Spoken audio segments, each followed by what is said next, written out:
Selamat siang teman-teman. Siang hari ini masih bersama channel Yuka Auto dengan saya Bang Edi. Pada siang hari ini mungkin terlihat pembicaraan kita kali ini bukan masalah burung teman-teman ya. Kita sekarang lagi di persawahan.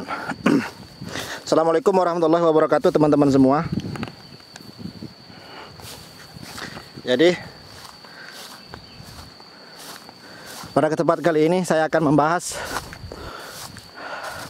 ada dua macam cara panen padi di tempat saya, yaitu teman-teman mungkin terlihat di depan kita siang hari ini cara seperti ini ya, saya tunjuk cara seperti ini teman-teman, cara jadul, cara yang pertama kali dilakukan zaman dahulu khususnya untuk padi sawah teman-teman ya. Jadi caranya seperti ini teman-teman, dipotong pendek. Ini rata-rata kalau ukurannya teman-teman, coba kita ukur, lebih tinggi jari telunjuk saya teman-teman, ukuran 3 jari lah tingginya, seperti itu. Nah semua, dan juga ada cara terbaru seperti ini. Tetap dia manual teman-teman, sama manual juga, tidak menggunakan mesin menggarapnya.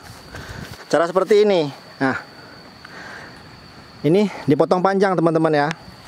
Ini yang diambil cuma bagian tangkai buah, namun berbarengan sama daun teman-teman ya. Jadi digenggam seperti ini, digenggam, baru diiris bagian bawah menggunakan arit.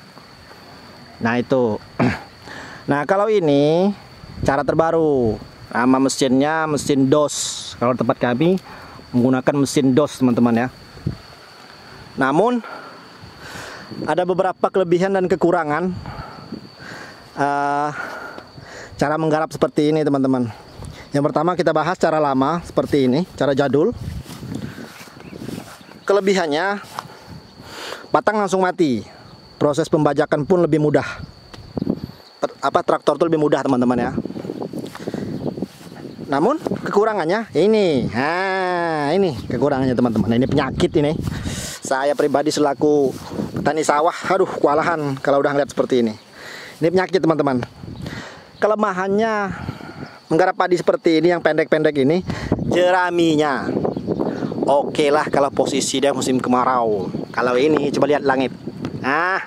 Itu hitam semua teman-teman. Sekarang baru sekitar pukul 11 siang sudah hitam. Lihat sekeliling hitam semua. Cuma itu yang agak biru sedikit. Nah itu teman-teman ya.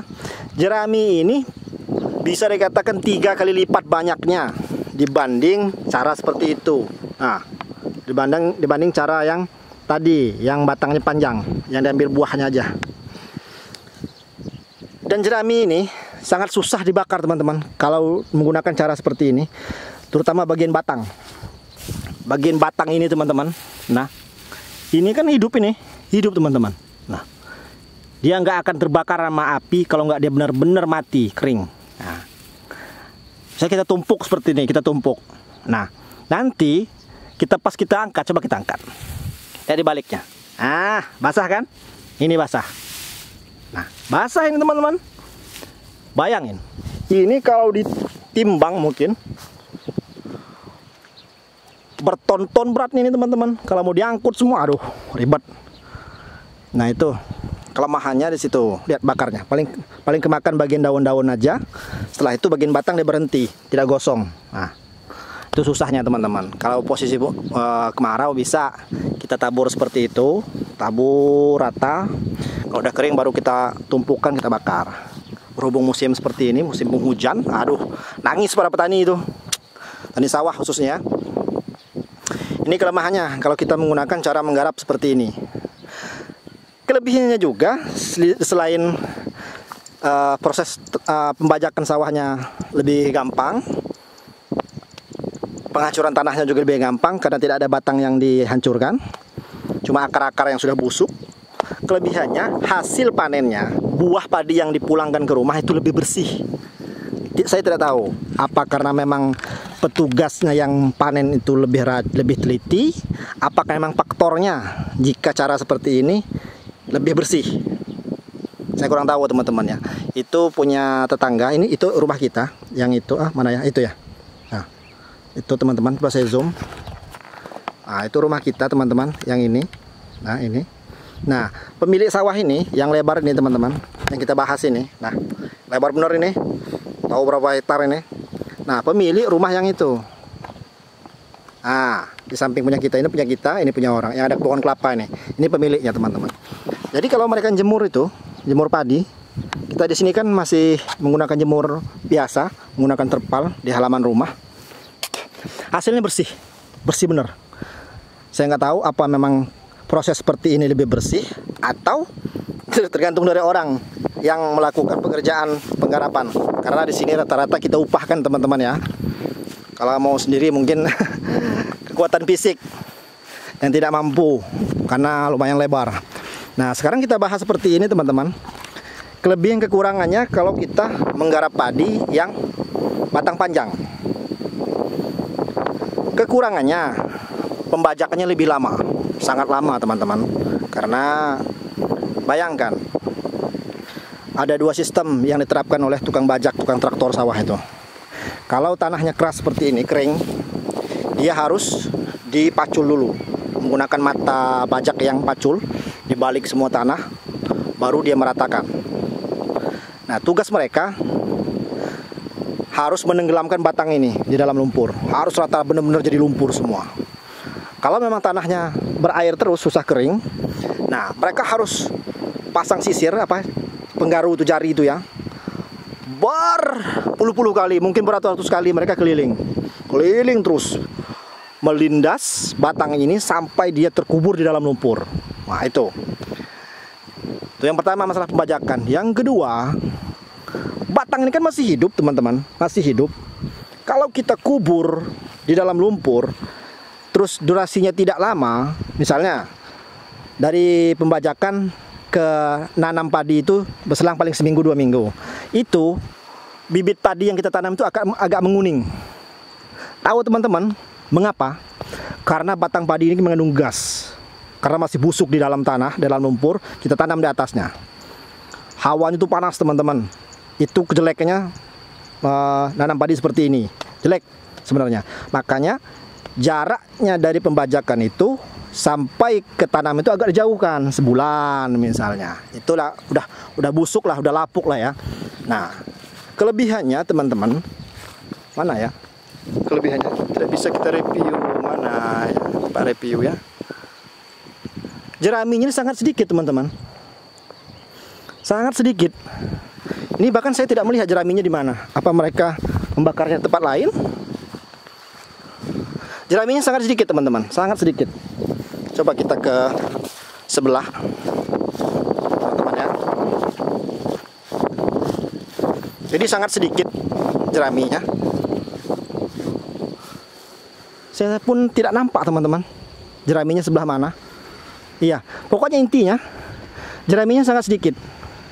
Sangat sedikit. Karena yang terbuang itu cuma bagian tangkai dan daun ujung-ujungnya saja. Sedangkan batangnya yang susah dibakar nih tinggal akan dilindas oleh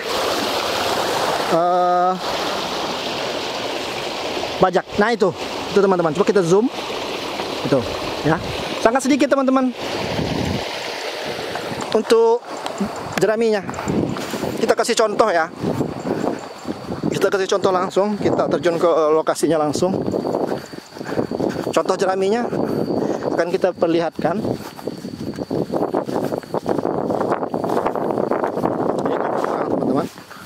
Nah, ini kan yang dipotong tinggi teman-teman ya. Jadi jeraminya seperti ini teman-teman. Jeraminya itu cuma seperti mesin yang terbaru tuh. Nah, kecil-kecil teman-teman jeraminya. Sangat kecil-kecil seperti ini. Nah, coba kita lihat. Nah, dia cuma daun dan tangkai. Ini tangkai nih. Tangkai, ini daun. Ya, itu teman-teman ya, ini udah dibakar sama orangnya.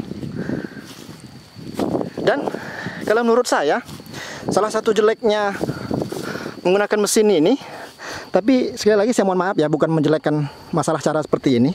Apa mungkin dari orangnya yang mengerjakannya atau memang dari mesinnya. Jadi cara seperti ini, yang pohon tinggi ini teman-teman, yang pohon tinggi ini lebih banyak padi yang apa ya, yang kopong, yang nggak ada isi itu masuk karung juga.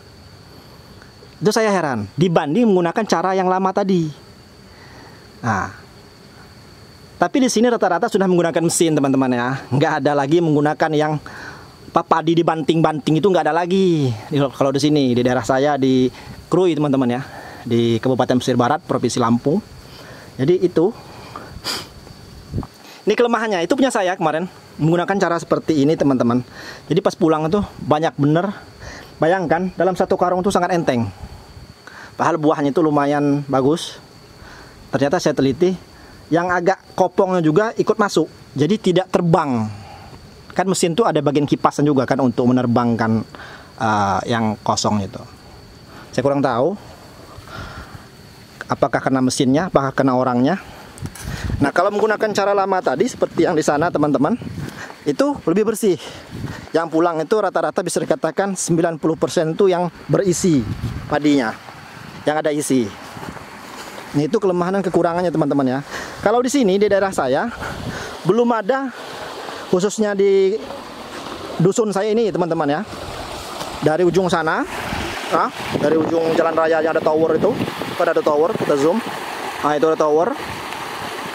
Sampai ke bagian timur sana, panjang bener.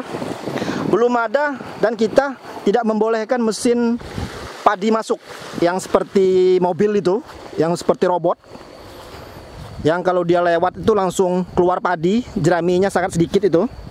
Nah, itu tidak kita perbolehkan teman-teman, mesin itu masuk. Alasannya kenapa? Hancur sawah teman-teman, hancur. Terutama bagian orang-orang yang punya mesin bajak, mereka memperingatkan keras. Kalau kita membayar 2 kali lipat tidak apa-apa, masukkan kata mereka. Karena proses pendataran tanahnya aja itu sangat sulit, kata orang-orang yang punya traktor.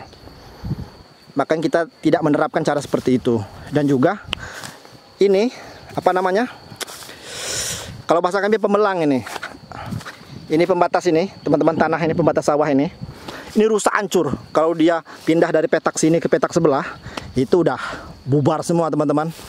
Emang udah kecil tempat lewat ini, nah hancur pula. Nah itu yang tidak membolehkan alat itu masuk. Demikian teman-teman ya, dari saya pribadi pembahasan siang hari ini, yaitu dua cara panen padi serta kelebihan dan kekurangannya, khususnya di tempat kami teman-teman ya. Semoga ini bermanfaat. Ini bukan teori atau bukan sebuah solusi atau cara, namun ini sebagai curhat, bercerita kita di siang hari ini. Nah itu teman-teman ya, terima kasih dari saya akhiri. Assalamualaikum warahmatullahi wabarakatuh. Salam tani, salam sehat.